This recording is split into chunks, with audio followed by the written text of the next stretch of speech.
kom ons staan, mag ek jou vra, dankie dat jy my verdra. Ag, daar's net, weet die woord van die Here, ek weet dis nie die 4de persoon in die Godheid nie, maar dis die woord van die Here, en dis my so wonderlik om net in erkentlikheid voor die Here te kan staan. Ek lees vir jou 2 Korintiërs 4 vanaf vers 1. Daarom, aangesien ons hierdie bediening het, volgens die ontferming wat aan ons betoon is, gee ons nie moed op nie. Sê dit saam met my, ek gee nie moed op nie. Ek gee nie moed op nie. Ek lees uit die 2020 vertaling, vers 2. Ons het egter afstand gedoen van geheime skandelike dinge en tree nie slinks op of verdraai die woord van God nie, maar deur die waarheid aan die lig te bring, beveel ons onsself voor God aan by die gewete van elke mens. Ek lees nou vers 5. Ons verkondig immers nie onsself nie, maar Jesus Christus as Here en onsself as julle diensknegte ter wille van Jesus. Vers 6. Want God wat gesê het, laat daar lig uit die duisternis skyn. Dit is hy wat in ons harte geskyn het, om ons te verlig met die kennis van die heerlikheid van God in die aangesig van Jesus Christus. En dan vers 7. Hierdie skat het ons in kleipotte, sodat die buitengewone krag duidelik van God kom en nie van ons nie. Vers 8. In alles word ons verdruk, maar ons is nie oorweldig nie. Ons is oor raad verleë, maar ons is nie radeloos nie. Ons word vervolg, maar prys die Here, ons is nie in die steek gelaat nie. En dan ons tema, ons word platgeslaan, maar ons is nie vernietig nie.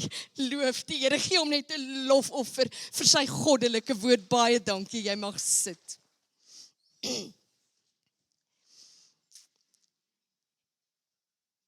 Ag, dis dalk 'n dom vraag om te vra, want ek weet wat jou antwoord gaan wees. Maar stem jy met my saam dat daar tye is in ons lewe wanneer dit net voel asof die druk te veel raak? Het jy dit al beleef? Asof daar amper as ware soos 'n gewig op jou lê. En jy weet nie hoe lank jy dit nog sal kan dra nie. Jy probeer sterk wees, jy probeer positief bly. Jy probeer aangaan, maar eers diep binne vra jy, hoe lank nog? Hoe lank nog? Ek vertel vir pastoor Wouter, ons beleef dit nogal in Ventersdorp. Ons het 'n geweldige elektrisiteitskrisis. Ons was nou so 'n week en 'n half terug, was ons vir 6 dae sonder krag. 6 dae. En in daardie selfde tyd was my seun, hulle wat in Windbank bly, vir 8 dae sonder water. Dis verskriklik. Skus nou dat ek dit sê, hy sê, ma, ek moet water koop om die toilette kan spoel. Is dit nie verskriklik nie? Ons leef in moeilike en onseker tye. Kan jy sê, Eina? Is waar. Eina? En baie keer voel ons net asof ons nie meer antwoorde het op al hierdie tergende vrae nie. Ons leef in ekonomies uitdagende tye. Pastoor Wouter praat vanmôre met my oor die mielieprys wat so geval het. Ons beleef uitdagings. En mense voel hulle het net nie meer antwoorde nie. Ek weet nie wat is die druk wat jy dalk vanoggend mag beleef nie. Kan ek jou blootstel, man, al steek jy hom nou net so Net so effentjies op. Is daar iemand wat hier sit wat wel druk beleef op een of ander terrein? Dat ek net sien of is ek nie alleen nie? Die meeste van ons. Paulus sê ook nie dat daar nie druk is nie. Hoor jy mooi? Hy sê nie, hy ontken dit nie. Hy sê ons word verdruk. Nie ons was verdruk nie. Ons word verdruk. Maar dan hierdie maar ons is nie oorweldig nie.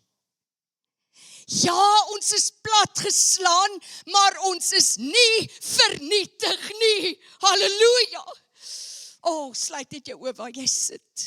Sluit net jou oë. Heilige Gees van God.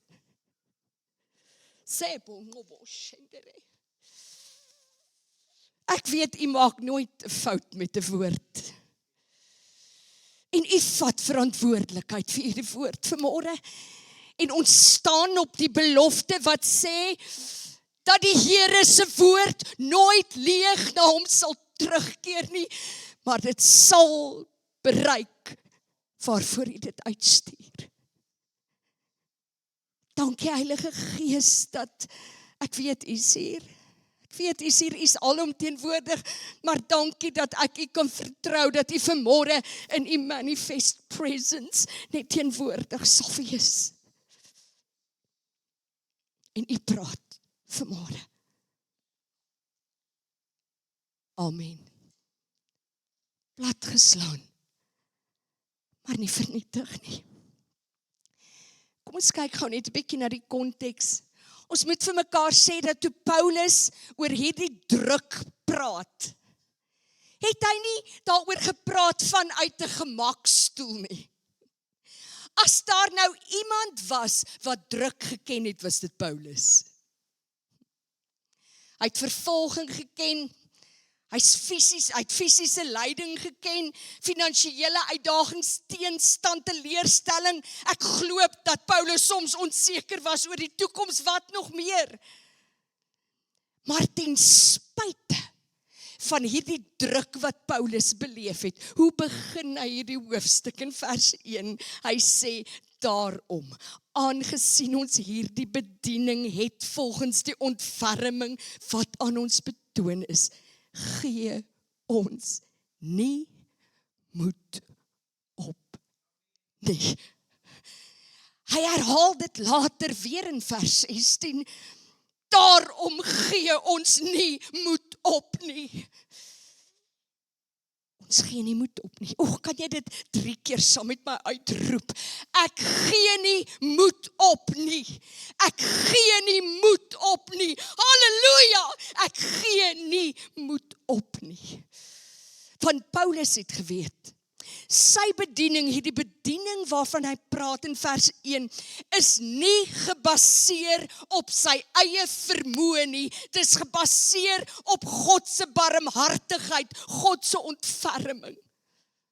Hy sê as ware, ek hou nie aan omdat ek sterk is nie.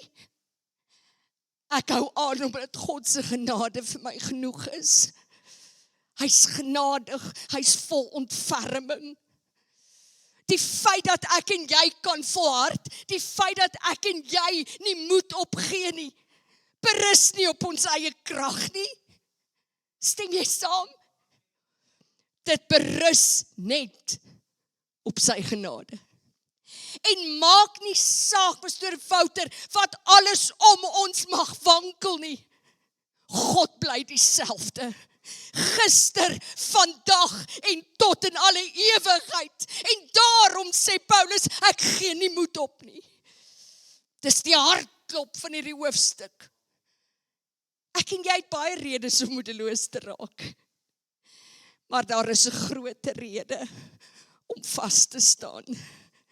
Veel groter. En dan is dit vir my baie interessant. Voordat Paulus praat oor die druk wat die kruik beleef, voordat hy daar kom, praat hy eers oor die werk wat God binne in die kruik doen. Luister mooi. 2 Korintiërs 4 vers 2 wat ons gelees het sê, ons het egter afstand gedoen van geheime skandelike dinge en tree nie slinks op of verdraai God se woord nie. Dit praat van heiligmaking. Dit praat van heilig te wees, soos die God wie jy aanbid, heilig is. En ek weet, hierdie is nie vir jou nuus nie. Maar God stel nie net belang om ons uit ons omstandighede te verlos nie. Hoor jy mooi? Hy is veel meer begaan oor hoe hy ons kan vorm terwyl ons in die omstandighede is. Ons karakter is vir God baie belangriker as ons gemaak. Baie belangriker.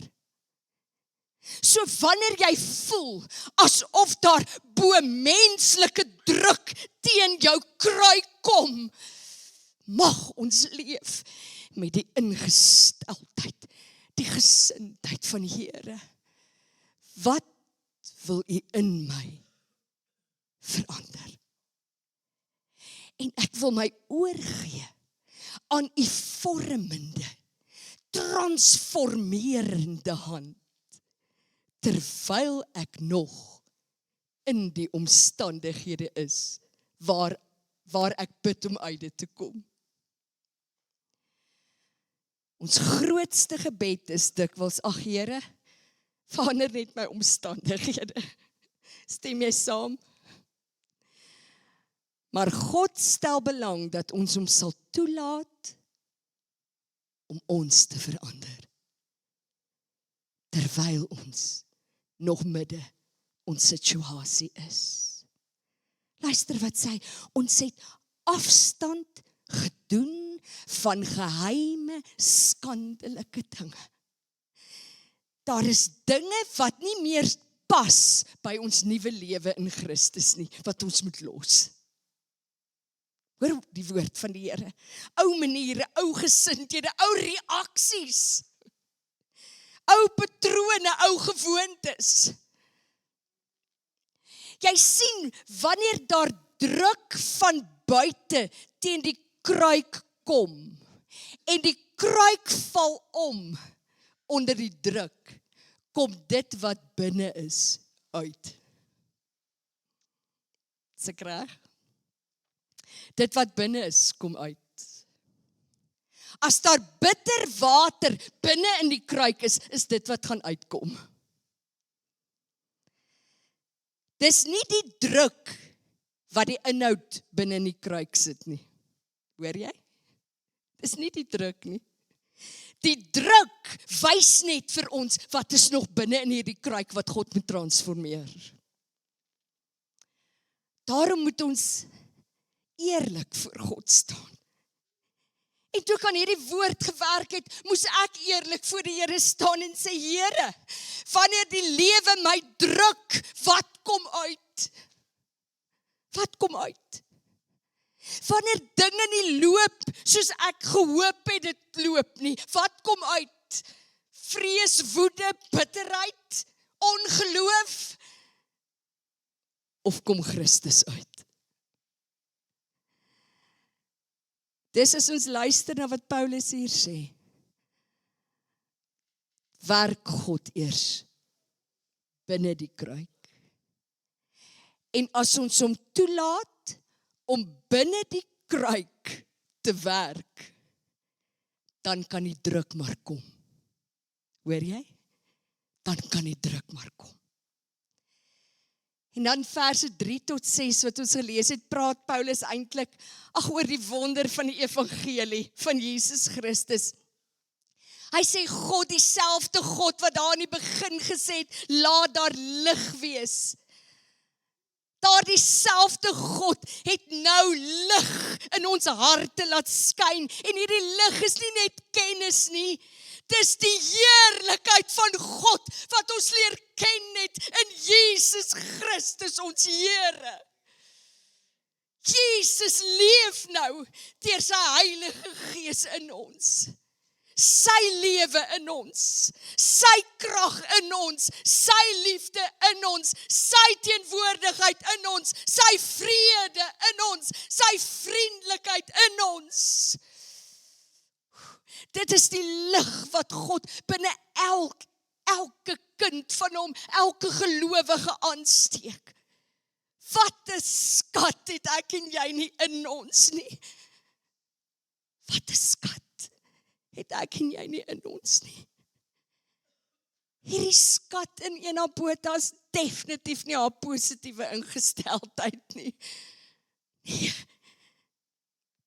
Die skat is nie my eie krag nie. Die skat is Christus in ons. Christus in ons. Sy lewe, sy teenwoordigheid, sy gees, sy krag. En dan gebruik Paulus daar die wonderlike beeld waaroor Armand verlede Sondag ook gepraat het. Hierdie kosbaarste skat. Mens sou verwag het dat God dit in goue houers gesit het, Wouter.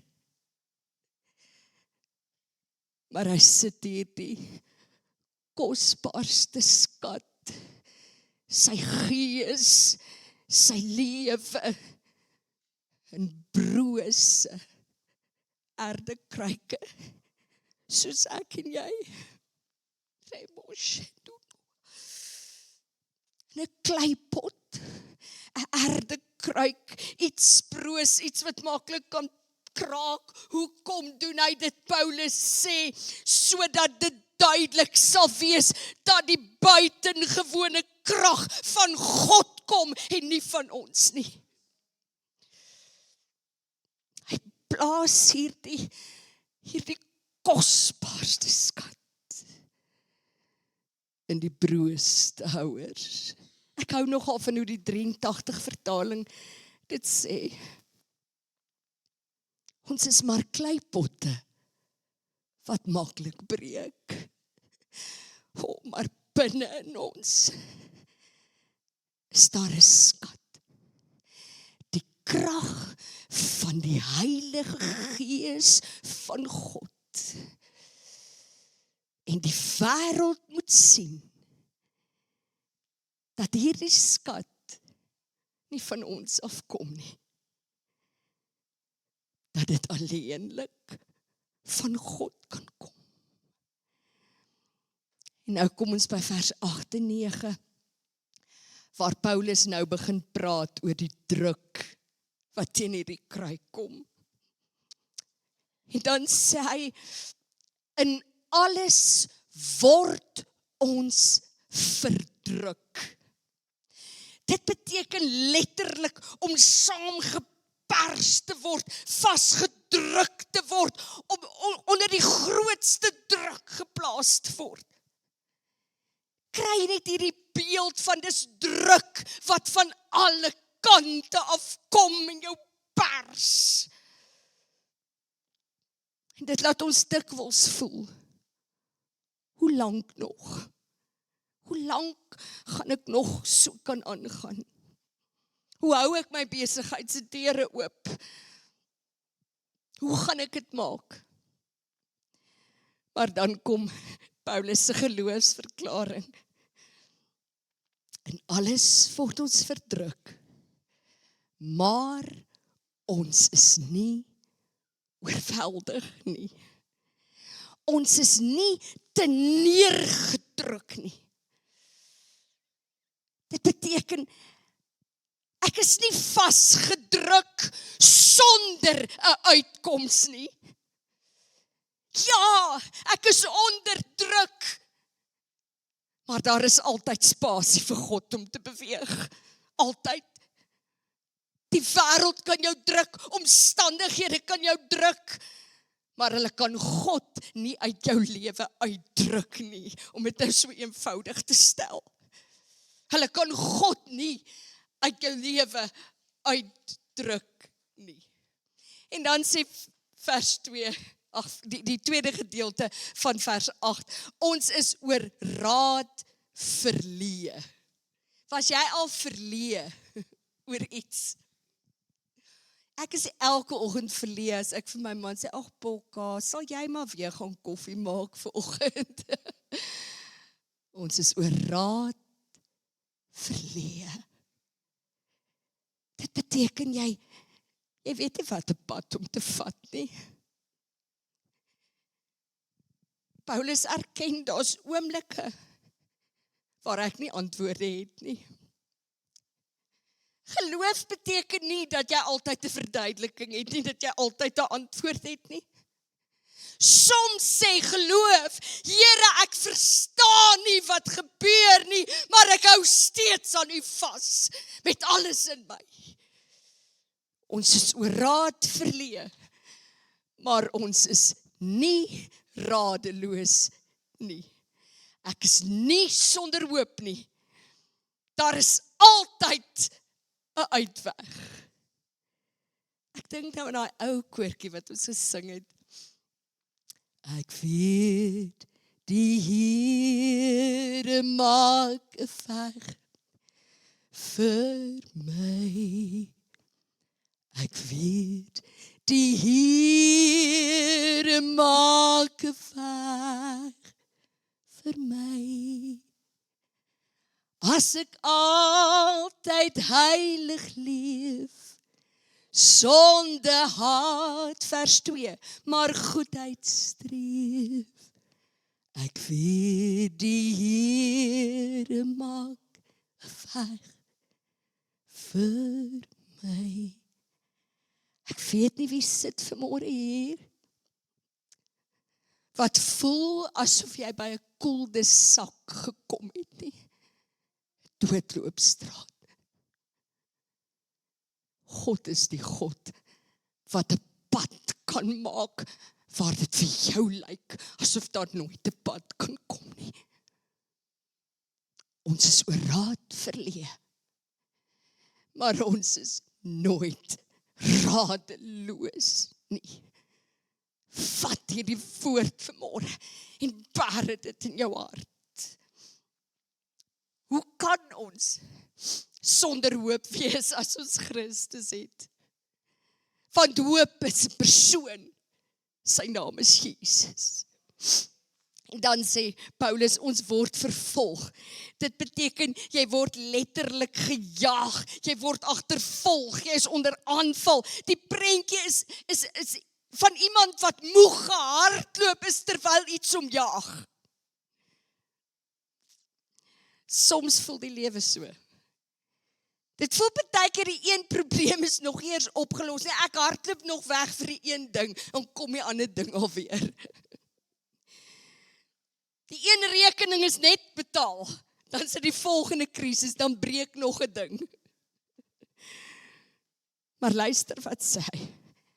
Ons word vervolg, maar ons is nie in die steek gelaat nie. Jy's nie verlate nie. Jy's nie verlate nie, jy's nie in die steek gelaat nie. Ons kry daar dieselfde gedagte by Jesus waar hy uitroep aan die kruis van Golgotha, waarom verlaat U my? Ek wil hê ons moet vanmôre met dankbaarheid dink aan Jesus se voltooide werk aan die kruis. Dat hy op daardie oomblik as gevolg van die sonde wat hy gedra, die sonde wat hy geword het, deur God verlaat was, sodat ek en jy vir altyd naby aan God kan wees. Halleluja. Hy was verlaat, sodat ek en jy vanmôre kan steun op Hebreërs 13 vers 5 wat sê, ek sal jou nooit begewe en jou nooit verlaat nie, sê die Here. So jy mag vervolg voel. Jy mag vervolg wees. Maar die woord sê, jy is nie in die steek gelaat nie. Ek dink aan daardie welbekende vers in Psalm 23. Selfs al gaan ek deur 'n dal van doodskaduwee, ek sal nie bang wees nie, want U is met my. Halleluja. En dan daar die laaste gedeelte, hier het my soms so half in die hart getref. Ek is plat geslaan, maar ek is nie neergewerp nie. Foute daar dinge in my lewe ook al gebeur, ons kom jare met mekaar saam. Want dit voel asof die duiwel jou met een hou, planke toevat. Daar was tye in my lewe waar ek gehoor het hoe die skeieregter begin tel. 1, 2, ek hoor 3 keer het gewen. Is dit so? Wauw, mooi so stil noks. Waar die skeieregter so begin tel. En waar ek in my gees gevoel het, Here, vandag in hierdie oomblik tel hy my uitgeslaan. Is klaar. Maar ek dank die Here. Spreuke sê, al val die regverdige 7 maal, sal hy 7 maal opstaan. In die naam van Jesus. Dalk vir 'n oomblik platgeslaan, dalk vir 'n oomblik teen die planke, maar nie neergewerp nie, nie vernietig nie. Halleluja! Halleluja! Gee die Here 'n lofoffer. Die vyand mag jou tref, maar hy kry nie die finale hou nie. Hy sal jou nie uitslaan nie. Die uitklop hou is hom nie beskore nie. Deur die krag van die Heilige Gees, daardie skat in ons, sal ons opstaan. Keer op keer op keer, wanneer ons platgeslaan word, sal die regverdige weer opstaan as gevolg van die krag van God se Heilige Gees in ons. Halleluja. Halleluja. Ons kyk so maklik vas teen al ons krake. Paulus sê, ons is kleipotte, wat maar maklik breek. Hey, my man sal vir jou nogal van 'n paar krake kan vertel wat ek het, hoor. Dit is genoeg vir my om te weet, Jesus het my lief. Ken julle dit? Jesus het my lief. Jesus het my lief. Ten spyte van my krake. Ons kyk so vas teen hierdie krake en dan voel ons as gevolg daarvan so waardeloos.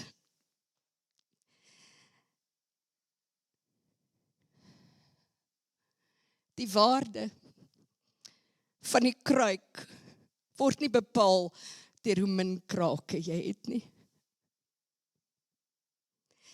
Die waarde word bepaal deur die skat wat binne in jou is. Ons almal het krake, party meer as ander. Maar as Christus in jou is die skat nog daar. En dit is wat jou waarde bepaal. Hierdie krake, ek dank eintlik die Here vir al my krake. Want die krake in een bote herinner my dat ek diep afhanklik is net van die Here. Dat hy God is en nie ek nie. Die krake herinner my aan al my beperkings. En daar's baie. Ons moegheid, ons onsekerhede, ons trane, al die oomblikke wanneer ons nie antwoorde het nie, ons menslike broosheid. Die krake herinner my ook aan al die letsels wat die lewe my toegedien het. Al die letsels wat ek opgedoen het, toe die vyand my soms met brute krag getref het en hierdie kruik geval en gekraak het. Dit laat merke. Ons krake vertel die storie van waardeur ons al gegaan het in ons lewe. Maar ek wil vir jou sê vanmôre, as ek kyk na al die krake in my lewe, as ek kyk die pad wat ek al gekom het, waardeur ek al is in die lewe, dan herinner my krake my aan alles waardeur God my al gedra het. Hy het my deur baie gedra, en ek glo jy kan ook so sê vir hy bietjie vir my, as dit waar is van jou lewe ook. Die krake sê, ek was onder druk. Maar die feit dat die kruik nog daar is, sê, God se krag het my bewaar. Halleluja. Plat geslaan, maar nie vernietig nie. Van die krag lê nie in die kruik nie. Die krag lê in die skat binne in jou. Wanneer die kruik onder druk kom, wanneer daar krake in hierdie kruik kom, wanneer die lewe sy letsels dra, dan begin die lig van Christus juis helderder deur hierdie krake skyn. Die wêreld sien Christus dikwels nie deur mense wat perfek is nie. Hulle sien hom deur mense wat gebreek is, maar wat steeds glo. Mense wat huil, maar steeds aanbid. Mense wat nie al die antwoorde het nie, maar mense wat steeds aan Jesus vashou. En dis wat die wêreld wil sien. Ag Wouter, kom speel vir ons asseblief. Ag, soos net jy kan. Ek sal ure na hierdie man kan luister as hy so speel. Ag, maak dalk net jou oë toe, as ek jou mag vra. Sê man toe.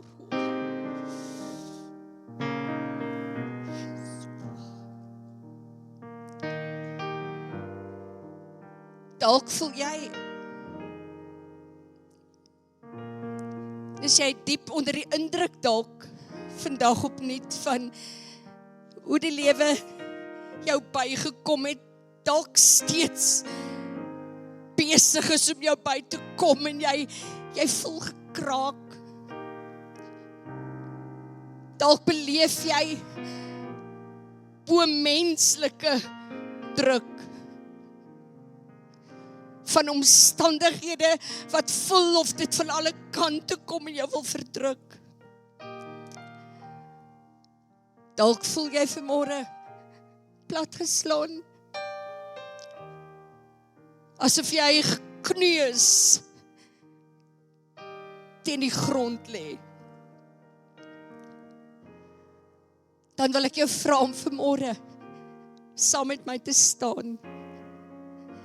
En ek wil graag vanmôre hierdie vers 8 en 9, vanmôre profeties oor jou proklameer. Staan saam met my as jy voel,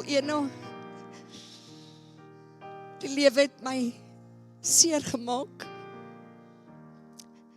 Daar's krake.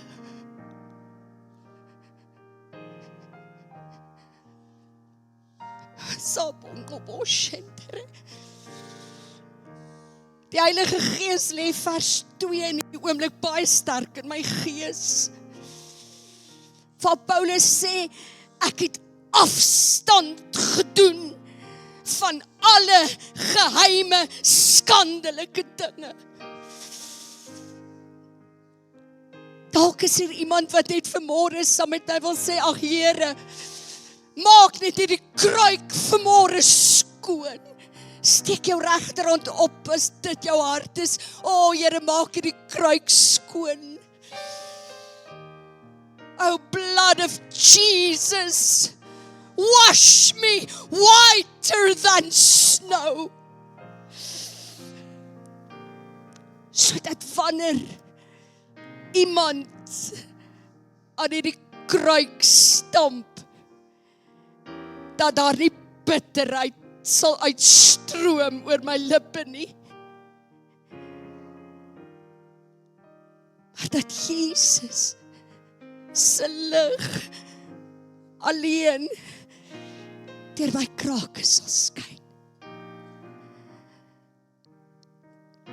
Ek kan so 'n bietjie stil bly.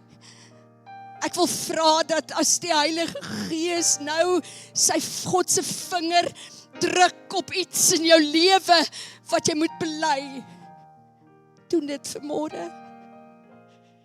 Doen vanoggend in hierdie plek afstand van alle geheime skandelike dinge in jou lewe waarvan jy en God alleen weet. Maak reg met die Here in hierdie oomblik.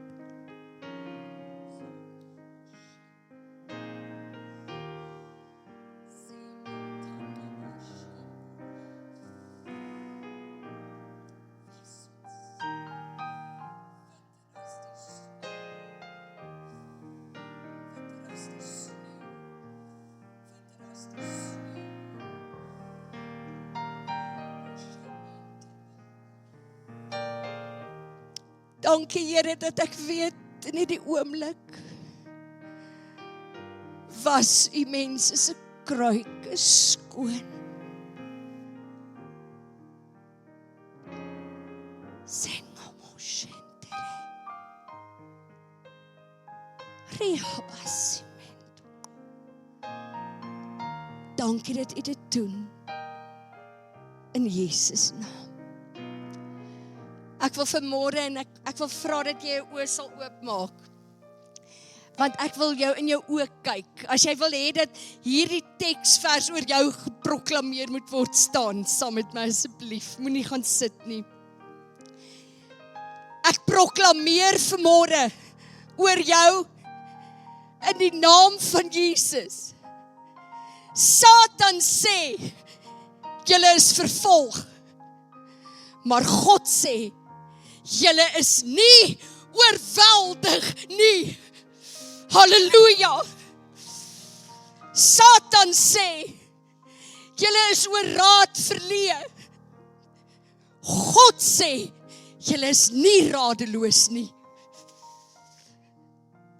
Satan sê, julle is vervolg.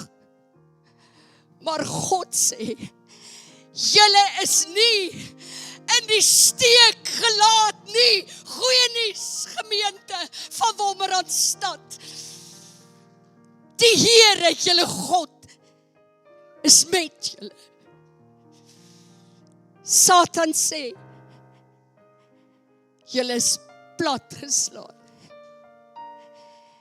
Julle mag dalk self gedink het, Here, is hierdie dalk die uitklophou. Maar God sê, julle is nie vernietig nie. Julle is nie vernietig nie. Plat geslaan, maar nie vernietig nie. In Jesus naam. Wouter Fourie, dit mag dalk vir jou voel, of die lewe jou soos 'n voorhamer getref het. En dit het krake in jou lewe gebring, letsels gemaak. Maar God sê, sy heerlikheid sal helderder en helderder deur hierdie krake skyn in Jesus naam. Platgeslaan, maar nie vernietig nie. Binne in jou is daar 'n skat. Krag van die Heilige Gees. Dieselfde Gees wat Christus uit die dood opgewek het. Ons is almal maar kleipotte wat maklik breek. Maar ek dank die Here vir hierdie skat binne in ons. Mag Wolmaranstad verlig word in die geestesrealm deur die heerlikheid van Christus wat uit julle krake skyn in Jesus naam. Mag Wolmaranstad verlig word. Die lig in julle krake will push back the darkness in the name of Jesus Christ. Kan ons die Here lofoffer gee? Prys sy naam. Prys die naam van Jesus vir hierdie skat wat hy in brose kleipotte soos ons bære. Ek seën jou vanmôre in die wonderlike naam van ons koning Jesus. Ons wil jou graag bedien in hierdie tyd na die beste van ons vermoë. Jy is ook welkom om te saai in hierdie bediening op die volgende maniere, deur middel van SnapScan of EFT. Ons waardeer elke bydrae en spreek die Here se rykste seën uit oor jou en jou gesin.